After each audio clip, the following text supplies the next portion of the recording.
Today we're going to grow art. I'm going to start with the seed of an idea, and then I'm going to go through a couple steps, and hopefully we'll end up with something quite beautiful when we're finished. I started with some graph paper, and the reason I'm using graph paper, I drew the character of a pig within a certain grid. Now, each one of these squares represents 6 inches, so I've got a line here at 6 inches, 6 inches, 6 inches, 6 inches, in terms of the scale of it, so my whole format is going to be 3.5 feet by 3.5 feet. So I drew my pig head in through there with the idea of doing a planting that will create the pig head. And so I'm thinking about different possibilities of what kind of seeds to use, and I used my gel crayons in order to start coming up with an idea of what it would look like if I used something like creeping thyme, chives, gold dust, and snow whites, something like that. I've got another piece of tracing paper, and if I wanted to, I could check out to see what would happen with using a plant with red lines. That would give me red lines, and perhaps filling that in with our gold dust up and through here. So I can try different variations by putting some tracing paper overlays and trying to correspond the colors with seeds. So this one was already successful, and so I thought we'd try doing another one and see what we can come up with. And I've got my seeds, and what I've done here, down here, I've taken my tape, and I marked 6-inch increments on all 4 sides. Then I took my string and I stretched it across on each one of those lines, so I've recreated the grid that I have on my master layout here. So these lines are represented by these lines, and then I used some flour to draw the pig. And so I'm looking at where that line crosses that point and so forth, and I have one line left to do right up and through here. So it starts here and goes to the middle of that square.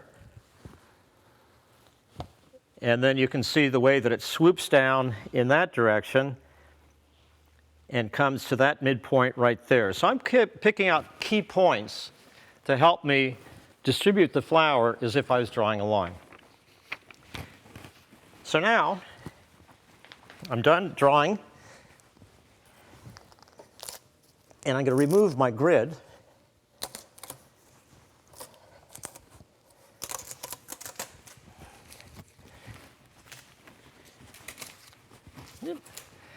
And so now I have my pig, and I'm taking my drawing stick, and what I can do is start to make the little troughs that'll correspond with the seeds that I'm going to plant. In this case, I'm going to use chives, because they'll grow up and be kind of a nice thick green line.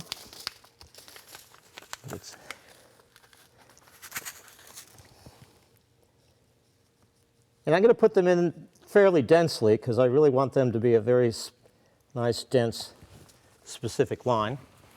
And I can come and kind of score this up a little bit, get that ready, get some more chives. So I think you get the idea. So once I have all the lines sketched out and all these planted, I can let that grow for a bit. And then once I have those lines really well defined, then I can go back with my other, I have a green lettuce that I can put in there to have a green up against kind of a nice green, darker green, a lighter green, and so forth. Now, you don't necessarily have to do something this complicated. You could just make some arrangements where you might have a center, a certain color, and then yellow. You can do something a little more simply and geometric.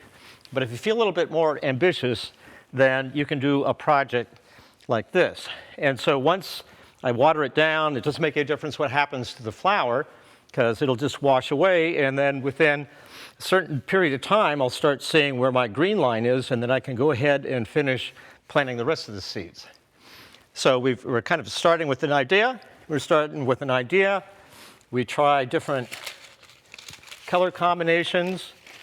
And once we kind of decide what they are, we check for the seeds. And then if you nourish it, then it's going to grow. And so that you've been able to have an idea, and then when you go outside, you'll be able to enjoy looking at your artwork as a natural thing. So gardening, art, they go together, and that is your art tip today.